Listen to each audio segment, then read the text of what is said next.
Hey guys, so today I'm going to show you how to create social media icons. Now this has been so requested and I've been meaning to do it for so long. I've just never gotten around to it. I kind of showed you in one of my last tutorials how to take social media icons that I provide and how to change the colour and things like that. But today I'm going to show you how to go from start to finish and create your own. So as you can see, I have a lot of social media icons available on my shop. And I've got so many requests as to how I've made them. So I'm going to go through that today. Now the ones I'm going to show you how to make are these really simple Somerset ones, which are very colourful, very exact, they're all equal size, equal position. I'm going to show you how to create these today. So what you'll need is a image editing tool. Now I have a list of these on my blog, both online and to download for Mac and Windows, of suggestions and alternatives to Photoshop. I do recommend using Illustrator or a thing called Inkscape, which is a vector based, which will allow you to scale and change and alter the buttons without losing quality, and that's what I usually use. But today I'm going to show you how to do this in Photoshop, because most of the things I'm using will be available in the alternatives such as GIMP, which is one of the recommendations I give. So I'm just kind of using this so that everything is the same, so that you can find what I'm doing in your program. So I will leave the link to the alternatives below so you can go have a look. And also this will be a written tutorial on my blog, so you can check out the step-by-step there as well if the video is kind of confusing for you.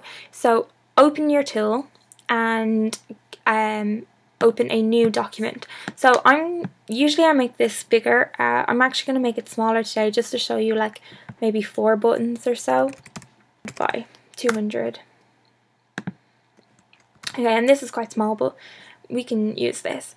So as you can see, there's a grid done out for me, and I have my rulers on here and here. So to do this in a Photoshop and any alternatives, it is typically under the view button. And as you can see, rulers is on and show grid. So you want these two to be on. It just helps you lay everything out better and make sure that your buttons are even and equal and that everything is the exact same, which is quite important for buttons. If there's a button with a big gap on the right and the other button won't position properly, and it can cause a huge mess. I've seen this a lot, and you want to make sure that they're all equal. So with grids and rulers on, the first thing that you'll do is pull out from your ruler and you'll see this line. This is a guideline, so you can let go, and I'm just going to follow the grid that they have here, just to show you. If you want bigger buttons or smaller buttons, obviously you can adjust that. You can adjust them in settings, but I'm just going to use that to show you the basics basically. So okay, I have this done out, so I'm going to actually cut off the excess. So I don't want this side, so I'm only going to make 3 there, and so we'll make 9 altogether. Okay, so we have 9 boxes kind of created now, and they're all equal. So the first thing I'm going to do is select the Eclipse tool.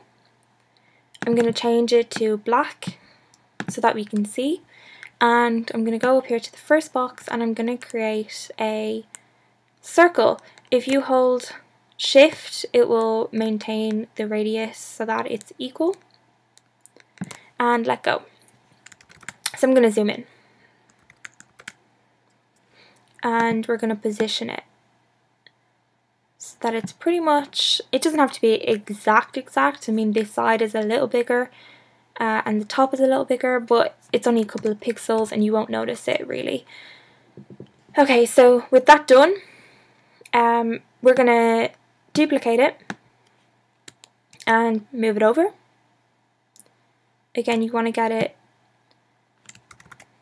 in the middle of your next grid. Again, it doesn't have to be exact, but it's nice and they're all even. Okay, and the next one.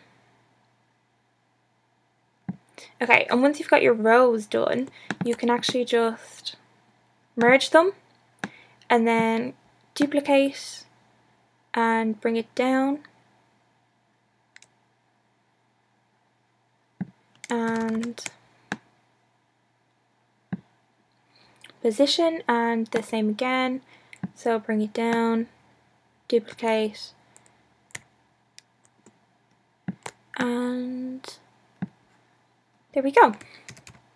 Okay, so now we have 9 buttons created. We're going to actually merge these together, and we're going to say circles, and we're going to actually go again with a contrasting color, and this time a square. And what we're going to do this time, we can use our grid again, or our guides. You don't have to do this, but sometimes depending on the shape it can just be easier. So I'm just going to use that and do a square in the middle. Now you might be wondering what this is for.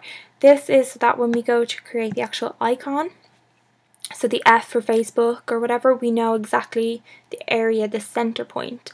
You don't have to do this. This is just what I like to do to make sure that they're all equal sized. And yeah, so we create a square within it, and we're going to do the exact same thing again. We're going to duplicate, move it over, duplicate. Now to duplicate you can just right click on it, but if you drag it down to the new layer, it will duplicate it for you. So bring it over. Now as you can see, if I zoom in here, as you can see they're not quite exact. It's just to do with the size and pixels and the grid, but it's good enough. We don't need it to be exact. It's just there for kind of a guide to go by. So go again, and duplicate one last time and bring it down, and again we can merge these, and we'll just call this guide. Okay, so now we get to the point of adding the actual icons. So to show what the button is, there's a couple of ways to do this. If you go to custom shapes, you can select a shape and do it this way, you know, position it that way. So there's an F for Facebook, and then when we turn off the guide you can see the button. You can download custom shapes, so if they're available online, you can use them. Let's check out the copyright information, because obviously someone else created the shapes and you mightn't be allowed to sell them or benefit commercially from them. So make sure to check out the permissions that are allowed with this.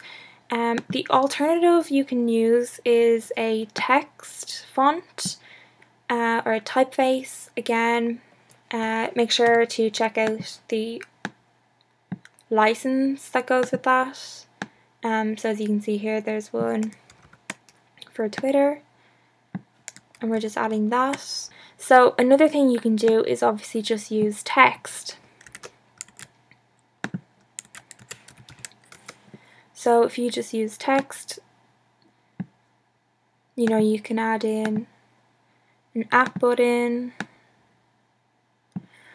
or whatever it is that you want, and you can scale.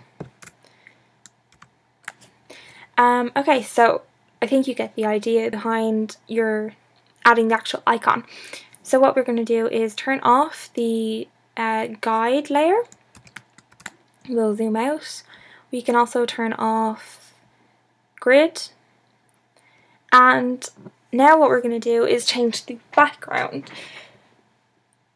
So go down to your circles, double click, color overlay, and you can choose